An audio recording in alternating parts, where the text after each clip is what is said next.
Setiap krisis besar yang terjadi itu mostly diikuti oleh long period of prosperity. Yeah. Nah, ini bukan sekedar statement yang saya dapat dari mimpi gitu ya, bukan karena waktu saya bikin buku The Fifth Season, waktu itu PSBB juga ya di bulan Maret sampai Mei, gue sempat pelajari beberapa sejarah krisis di dunia, dan memang gue melihat bahwa ada beberapa poin yang harus dilihat untuk bisa terjadinya long period of prosperity.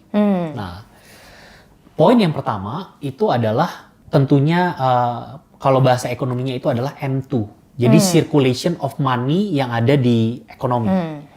Nah, di 2008 pada saat krisis yang kemarin itu ya, global financial crisis, itu US dia mencetak kurang lebih 800 lebih billion untuk di disburse, mencetak ya, uang baru ya? Mencetak uang baru, kemudian diberikan stimulus ke masyarakat, terutama kepada banker-banker. Oke. Banker-banker yang memang waktu itu bisnisnya lagi bagus. mau collapse. Nah, dari sana kemudian penyebaran uang yang ada di US, terutama di dunia, itu jadi makin banyak. Sekarang yang terjadi adalah hampir seluruh negara-negara di seluruh dunia itu melakukan yang namanya pencetakan uang. Nah, jadi otomatis ketika uang itu beredar di masyarakat, otomatis akan terjadi, ini sudah pasti akan terjadi inflasi.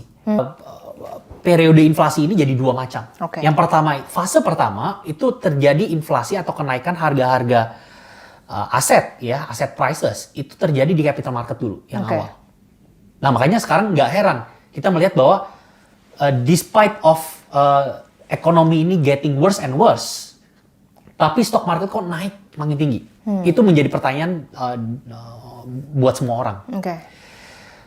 Nah, jadi pemicu dari long period of prosperity itu yang pertama circulation of money dulu. Sekarang itu sudah terjadi, udah banyak circulation of money. Nah, tapi ada poin kedua yang paling penting adalah sisi inovasi. Jadi long period of prosperity itu harus disustain ya oleh inovasi. Kalau enggak, dia pasti akan terus jatuh atau uang itu hanya mengalir di capital market. Dia nggak akan lari kemana-mana. Karena inovasi itu yang pertama akan drive consumption. Contoh ya, misalkan di tahun 1945 itu after World War II. After World War II, di tahun 1950 itu terjadi banyak sekali inovasi. Dan inovasi itu terjadi di produk-produk rumah tangga. Microwave, mesin cuci, itu baru muncul tuh di tahun-tahun itu. Sehingga ketika muncul yang namanya microwave, yang namanya mesin cuci ya, ibu-ibu rumah tangga atau kepala rumah tangga, dia kan pasti akan, oh beli deh. Kita coba beli, ini kayaknya microwave jadi menghemat waktu, ya kan.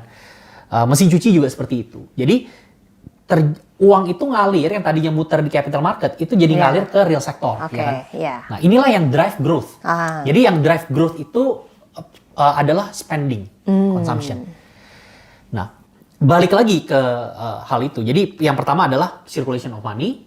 Ya, kemudian harus di tengah-tengahnya itu harus ada investor confidence dan juga consumer confidence. Baru ini uang bisa mulai mengalir ke real sector, di mana harus di-sustain dengan inovasi supaya dia akan naik terus.